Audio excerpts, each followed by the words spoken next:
In this video, we'll go over the phases in the upcoming Warhammer 40k 8th edition. What are some of the new changes they got in store for us? Let's find out.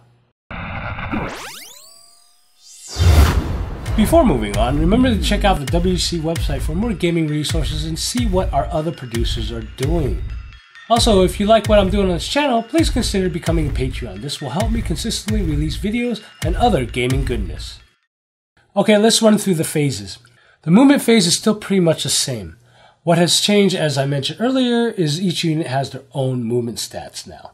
The other notable difference is that running is part of the movement phase now. If you choose to run, you normally roll a d6 and add it to your movement stat. I'm assuming, however, it's like AOS where if you run, you can't charge or shoot. You also have the option to fall back away from combat. Doing so, however, will lose you the ability to advance, shoot, or charge in the next turn, which can be very bad for you. The Psyker phase has changed drastically and simplified, which for me, someone who doesn't like Psykers in the first place, is great. You're limited to how many spells you can cast based on your datasheet. To cast a spell, you roll a 2d6 and try to beat the casting value. The more powerful the spell, the tougher the number. Any enemy Psykers within 24 inches can attempt this spell and is limited to how many times based on what's on their datasheet. It's here also that they mention mortal wounds. If you play AOS, then this isn't new. For those that don't know, mortal wounds are wounds that cannot be saved by any means.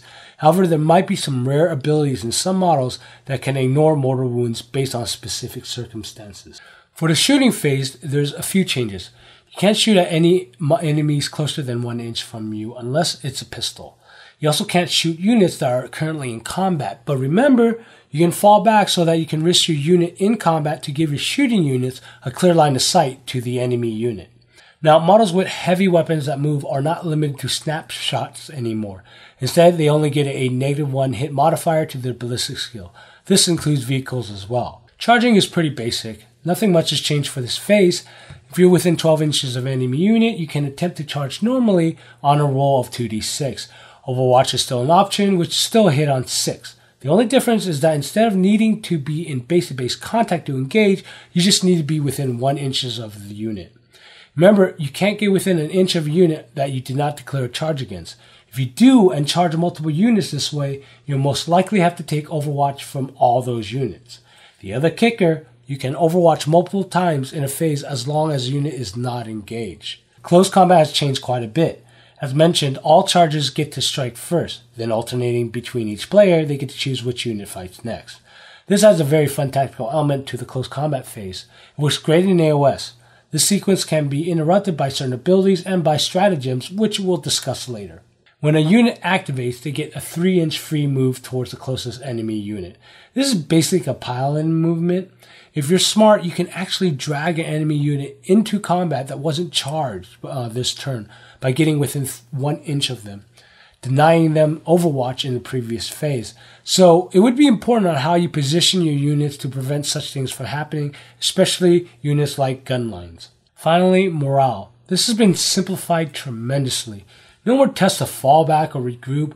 All that cut out and gone, thank the Emperor. Now you only take a morale test after any units that have suffered casualties. This is simply done by rolling a d6, adding the result of the number of models slain, and if the total is larger than the unit's leadership, the unit loses the difference in additional models.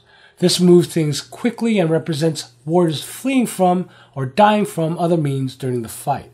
In AOS, they call it battle shock, and this works quite well. And that's it for this video. Let me know what you think about the changes to the phases in 8th edition. In the next video, we'll talk about the changes in the different models, Battleforged armies, points and stratagems in the upcoming 8th edition. For more information on 8th edition, check out the Warhammer community website or check out the featured topic on the WGC website. And don't forget, if you like what I'm doing here, support me and the WGC by becoming a Patreon. Sub if you haven't, like if you like, and share where you can. I will talk at you guys in the next video. Bye.